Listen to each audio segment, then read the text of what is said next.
ಕೊನೆಯದಾಗಿ ಜಾತಿ ಗಣತಿ, ಇದರ ಬಗ್ಗೆ ಮೋದಿಯವರು ಬಹಳ ಭುಗುಲೆಬ್ಬಿಸಿದ್ದಾರೆ. ಎಲ್ಲ ಕಡೆ ಸುಮ್ಮನೆ ಹೋಗೋದು. ಮತ್ತು ನನಗೆ ಅರ್ಥ ಆಗ್ತಾ ಇಲ್ಲ, ಶಿವಮೊಗ್ಗ ಇದು ಬುದ್ಧಿವಂತರ ಜಿಲ್ಲೆ, ಇದು ದಡ್ಡರ ಜಿಲ್ಲೆ ಅಲ್ಲ. ಈ ಜಿಲ್ಲೆ ಅಂದ್ರೆ ಇಡೀ ನಮ್ಮ ಕರ್ನಾಟಕ ರಾಜ್ಯ ಜನ ಈ ಒಂದು ಜಿಲ್ಲೆಗೆ ನೋಡ್ತಾರೆ. ಯಾಕಂದ್ರೆ ಇಲ್ಲಿ ಅನೇಕ ಮೂವ್ಮೆಂಟ್ಗಳು ನಡೆದು, ಲ್ಯಾಂಡ್ ರಿಫಾರ್ಮ್ಸ್ ಇಲ್ಲಿ ನಡೀತು. ಭೂ ಸುಧಾರಣೆ ಕಾನೂನು ನಾವು ತಂದಾಗ, ಇಂದಿರಾ ಗಾಂಧೀಜಿ ಅವರು ತಂದಾಗ ಯಾರ್ದಾದ್ರೂ ಭೂಮಿ ಕಿತ್ತಿ ನಾವು ತೆಗೆದುಕೊಂಡಿದ್ದೇವ? ನಾವು ಭೂ ಸುಧಾರಣೆ ಕಾನೂನು ತಂದು ನ್ಯಾಯವಾಗಿ ಯಾರಿಗೆ ಕೊಡಬೇಕು ಆ ಕಾನೂನಿನ ಪ್ರಕಾರ ಕೊಟ್ಟಿದ್ದೇವೆ.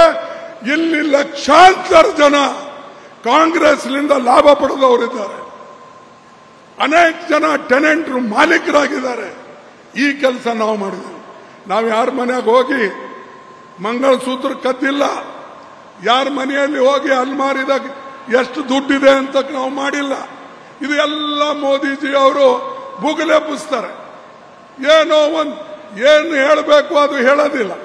ಬಡವರ ಬಗ್ಗೆ ಏನು ಹೇಳಿ ಮಾಡಿದ್ರಿ ನೀವು ಹೇಳಿ, ಯುವಕರ ಬಗ್ಗೆ ಎಂಪ್ಲಾಯ್ಮೆಂಟ್ ಎಷ್ಟು ಕೊಟ್ಟಿರಿ ನೀವು ಹೇಳಿ.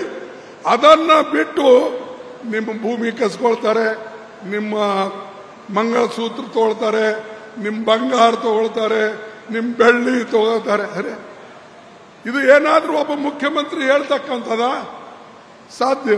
ಅದಕ್ಕೆ ಬಂಧುಗಳೇ, ಅವ್ರೇನು ಹೇಳ್ತಾರೆ ಇದಕ್ಕೆ ಹೋಗಬೇಡಿ ನೀವು.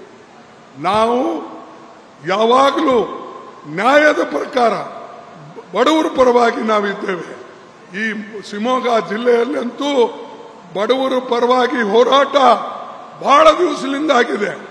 ಬಂಗಾರಪ್ಪನವರು ಇದ್ದಾಗ ಕಾಗೋಡು ತಿಮ್ಮಪ್ಪನವರು ಕೂಡ ಇದ್ದಾರೆ, ರಾಮ್ ಮನೋಹರ್ ಲೋಹಿಯ ಅವರು ಬಂದರು, ಅನೇಕ ಜನ ಬಂದು ಇಲ್ಲಿ ದೊಡ್ಡ ಚಳವಳಿಗಳು ಮಾಡಿದ್ರು. ಆದರೆ ಕಾಂಗ್ರೆಸ್ ಪಾರ್ಟಿ, ಇಂದಿರಾ ಗಾಂಧಿ ಅವರು ಭೂ ಸುಧಾರಣೆ ತಂದು ಎಲ್ಲರಿಗೆ ಜಮೀನು ಕೊಡ್ತಕ್ಕಂಥದ್ದು ಮಾಡಿದ್ರು. ಈ ಕೆಲಸ ನಾವು ಮಾಡ್ತೇವೆ ಬಡವರ ಪರವಾಗಿ. ಅದಕ್ಕಾಗಿ ಬಂಧುಗಳೇ, ನಾನು ಹೆಚ್ಚು ಹೇಳಕ್ ಹೋಗೋದಿಲ್ಲ. ನಾವು ಬಡವರ ಪರ ಇದ್ದೇವೆ, ಹೋರಾಡ್ತೇವೆ. ರಾಹುಲ್ ಗಾಂಧೀಜಿ ಅವರು ಹಗಲು ರಾತ್ರಿ ಎಲ್ಲ ಕಡೆ ಅಡ್ಡಾಡ್ತಾರೆ, ಪ್ರತಿ ಒಂದು ಕಡೆ ಹೋಗಿದ್ದಾರೆ. ಇವತ್ತು ಅವ್ರ ಮೇಲೆ 10 ಕೇಸ್ಗಳು ಹಾಕಿದ್ದಾರೆ ಮೋದಿಜಿಯವರು, ಶಾ ಅವರು. ಮತ್ತು ಏನಾದರೂ ದಿನ ಮೋದಿಗೆ ಮತ್ತು ಶಾ ಅವರಿಗೆ ಕಾಂಗ್ರೆಸ್ಗೆ ಬೈದೇ ಹೋದ್ರೆ ಅವರಿಗೆ ಬಹುಶಃ ಅವರಿಗೆ ಅನ್ನ ಅದೇನು ಜೀರ್ಣ ಆಗ್ತದೋ ಇಲ್ಲೋ ಗೊತ್ತಿಲ್ಲ.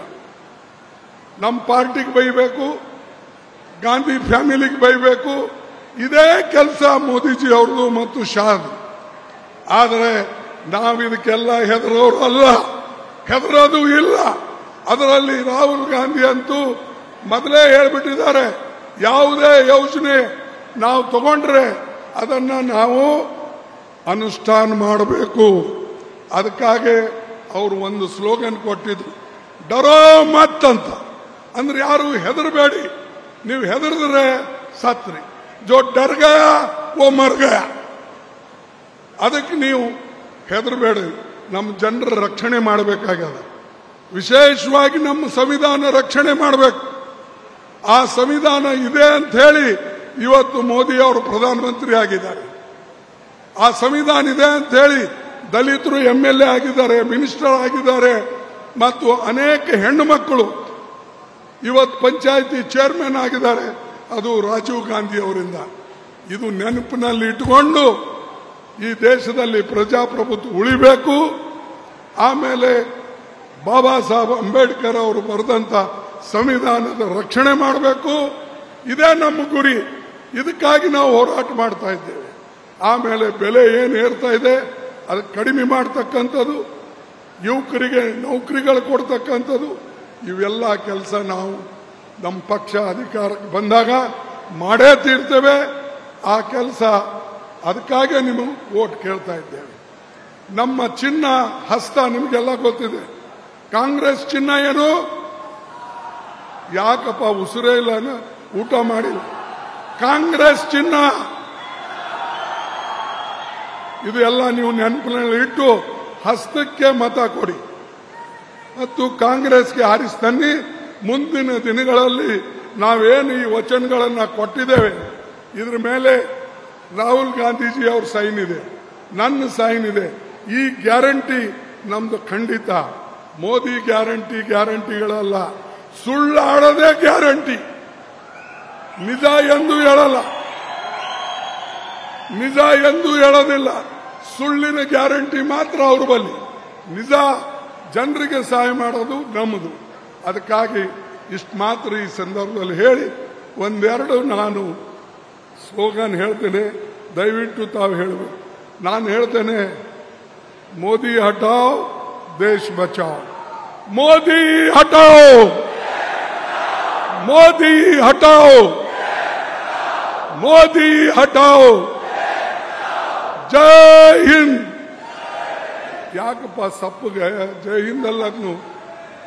ಜೈ ಹಿಂದ್, ಜೈ ಹಿಂದ್, ಜೈ ಕಾಂಗ್ರೆಸ್. ನಮಸ್ಕಾರ, ನಿಮ್ಮೆಲ್ಲರಿಗೆ ವಂದನೆಗಳು. Thank you. ಕನ್ನಡಿಗರ ಮೆಚ್ಚಿನ ನಿಮ್ಮ ನ್ಯೂಸ್ 18 ಕನ್ನಡ ಈಗ ವಾಟ್ಸ್ಆಪ್ನಲ್ಲಿಯೂ ಲಭ್ಯ. ಕರ್ನಾಟಕ ಮತ್ತು ದೇಶ ವಿದೇಶದ 360 ಡಿಗ್ರಿ ಸುದ್ದಿ ವಿವರವನ್ನ ನೀವು ನಿಮ್ಮ ಕೈ ಬೆರಳುಗಳಲ್ಲಿಯೇ ಪಡೆಯೋದಿಕ್ಕೆ ಈ QR ಕೋಡ್ ಅನ್ನ ಸ್ಕ್ಯಾನ್ ಮಾಡಿ. ನಮ್ಮ ಚಾನೆಲ್ ಅನ್ನ ಫಾಲೋ ಮಾಡಿ, ನೋಟಿಫಿಕೇಶನ್ ಆನ್ ಮಾಡಿ.